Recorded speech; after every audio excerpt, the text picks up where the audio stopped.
안녕하세요. 오늘은 탑스타 셀럽들의 시크릿에 대해서 소개해 드릴 건데요.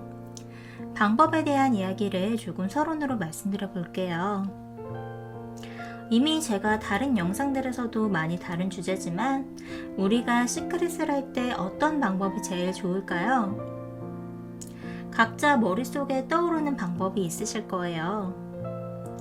서점의 그 많은 자기계발서들의 별의별 희한한 방법들이 다 시크릿을 이루는 방법이라고 소개가 되잖아요. 100번씩 적으라는 둥, 알파파가 나와야 한다는 둥, 숨을 참고 소원을 써야 한다는 둥, 현재 시제가 아닌 이미 이루어졌다는 과거 시제로 말해야 한다는 둥요. 그럼 우리가 시크릿을 모를 때로 돌아가 봅시다. 세상에는 수많은 종교들이 있고 누군가는 그 종교를 통해서 정말로 소원이 이루어지는 체험을 합니다. 춤을 추면서 중얼거리면서 주술을 걸든 교회나 성당에서 기도를 하건 절에 가서 108배를 하건 무슨 소원바위에 가서 소원을 빌건 이루어지니까 그 종교를 믿는 사람들이 나오는 거겠죠.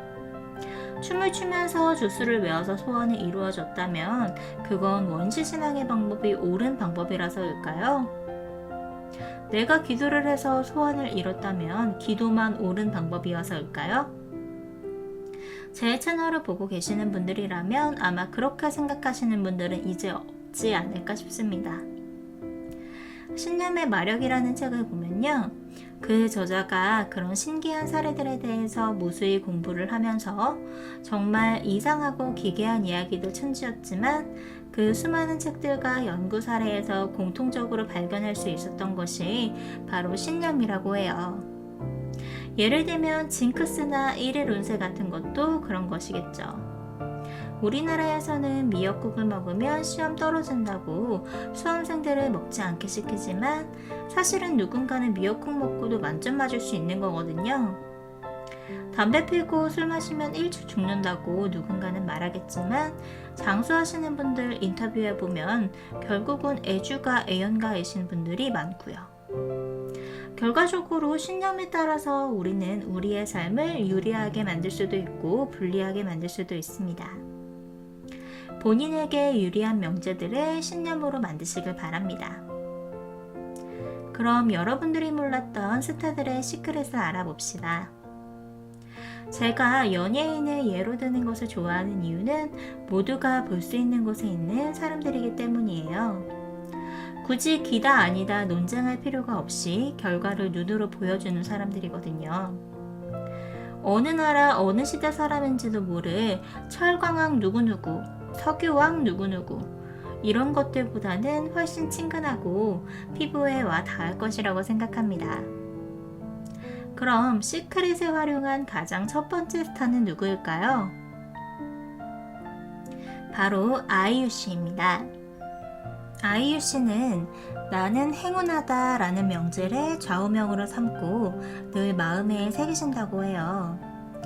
인터뷰에서 아이유 씨는 오디션을 보던 시절과 연습생을 거쳐 데뷔하고 지금의 자리에 오기까지 딱히 힘든 적은 없었다. 단 한 번도 가수가 된 걸 후회한 적도 없었다.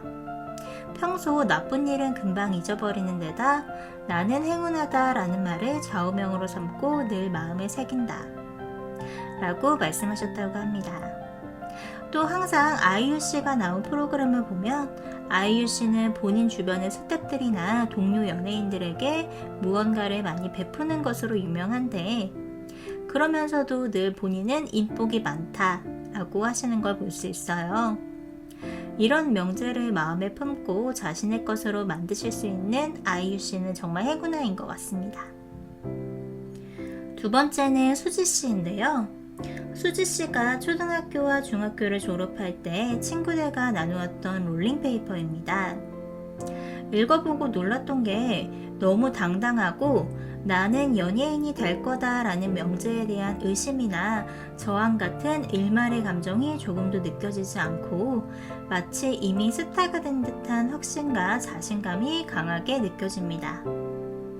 시크릿에 이미 되어 있음을 느껴라 라는 부분을 현실의 예시로 보여준다면 이런 느낌일 것 같아요.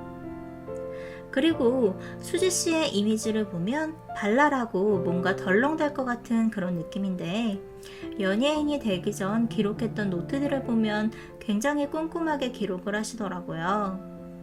수지 씨가 그렇게 적었던 내용들 중 하나가 데뷔를 해서 연기를 하고 영화를 하는 부분이었다고 합니다. 모두들 아시다시피 수지 씨는 그 기회로 국민 첫사랑 이미지의 탑스타로 자리 잡게 되었죠. 세 번째는 세계적인 천재 소프라노 조수미 씨인데요.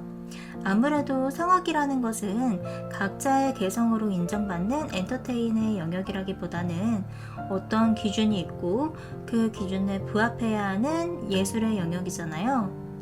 그래서 타고난 부분이 중요하기도 하고 천재라는 소리를 듣기 위해서는 정말로 남과 다른 무언가를 보여주어야 하는 분야인데요. 조수미 씨는 명문예중가 고등학교를 졸업하고 서울대를 수석으로 입학하셨습니다. 이 부분만 보면 분명 이 사람은 금수저고 예술 분야에서 좋은 교육을 받을 수 있는 재정적 뒷받침이 있었겠구나 라는 생각이 들지만 그렇지 않았더라고요. 다만 부유한 가정환경 대신 어머니의 특급 태교가 있었는데요. 조수미 씨는 인터뷰에서 이런 말씀을 하셨습니다. 어머니 덕택에 음악을 빨리 시작했다. 엄마 꿈이 성악가였는데 꿈을 이루지 못했기 때문에 저를 가지셨을 때부터 내 딸은 성악가가 돼야만 한다는 생각을 하셨다. 태교로 24시간 내내 마리아 칼라스 음악이나 또 유명 오페라 성악가 노래를 들으셨다. 뱃속에서도 어떻게 보면 제 운명은 결정되어 태어나지 않았나 싶다. 음악적 재능이 태교란 말을 많이 하시는데 제 경우를 보면 맞는 말이다. 조수미 씨의 경우에는 선천적으로 목젖이 없다고 하는데 이게 의학적으로 어떻게 설명이 되는지는 모르겠지만 그렇기 때문에 아름다운 소리를 내는데 굉장히 유리한 구조를 타고난 것이라고 해요. 어머니의 강렬한 소망 에너지가 태어날 아이의 신체 구조에까지 영향을 미친 경우라고 할 수 있겠죠. 네 번째는 서태지 씨입니다. 이건 저의 주관적인 견해인데요. 이분을 보면 항상 주파수가 높다라는 생각이 들어요. 만약 제가 시크릿을 주제로 소설을 쓴다면 아마 그 주인공은 이런 느낌이 아닐까 합니다. 시크릿 책에서 이렇게 행동해라 하는 그런 모범 케이스의 분인 것 같아요. 이분은 일단 자퇴를 하셨는데요. 행보를 보면 분명 많은 사람들의 생각하는 상식에 역행하고 저항하는 사람 같지만 막상 그 사람 자체를 보면 부정적인 에너지가 전혀 없다는 느낌이 들어요. 일상에서 누군가가 자퇴를 한다고 하면 되게 부정적으로 볼 수밖에 없잖아요. 대부분의 사람들은 자퇴라는 말을 들으면 뭔가 다음 장면엔 실패한 사람, 우울한 사람 등의 이미지를 떠올리겠지만 이분은 자퇴 후에 우리나라 최고의 아티스트 겸 탑스타로 큰 성공을 거두셨죠. 자기계발 서적들에서 아무리 좋아하는 일을 해라, 싫어하는 일은 벗어 던져라, 좋아하는 일을 하면서 엄청난 돈을 벌 수 있는 사람이라고 믿어라 해도 사실은 자퇴를 하고 퇴사를 하고 이러기 전에 먹고 살 궁리부터 하게 되는 게 사람이잖아요. 시크릿을 잘 하려면 내 현재 상황과 내가 바라는 소원이 이루어진 상황을 연관짓는 능력보다는 내 현재 상황이 어떻든 내가 바라는 소원을 향해서 집중할 수 있는 능력이 중요합니다. 이분의 매니저가 언급한 이분의 모습을 보면요. 아무래도 태지가 제일 특이한 성격인데 제가 거의 붙어 있다시피 한 3년 동안 태지가 욕을 하는 걸 한 번도 보지 못했다고 하면 믿으실지 모르겠습니다. 아무리 곰곰이 생각해봐도 제 기억에 태지는 그 흔한 나쁜 놈 혹은 나쁜 사람이라는 말도 한 번 뱉은 적이 없으니까요. 겪어보지 않은 사람들은 서태지는 욕도 하지 않는 착한 사람이다 라고 생각할지 모르겠지만 실제 곁에서 겪어본 저로서는 가끔 섬뜩한 기분이 들기도 했습니다. 맑은 얼굴과 맑은 목소리를 가진 어린아이 같은 분위기를 주는 게 태지예요 라고 합니다. 우리가 욕을 하게 되는 것은 스스로의 진동이 내려가서 안 좋은 기분을 느끼게 되고 그 기분을 밖으로 표출하는 것이 욕이거든요. 제가 이분을 보면서 말씀드리고 싶은 예시는 코르크 마개와 에스컬레이터예요. 코르크 마개를 물 위에 올려놓으면 스스로 둥둥 뜨잖아요. 그리고 에스컬레이터에 발을 올려놓으면 스스로 올라가고요. 우리가 스스로 코르크 마개를 짓누르고 에스컬레이터를 역행하는 짓을 하지 않는다면 모든 소원은 시간을 매개로 이루어지고 우리는 잘 살아갈 수밖에 없습니다.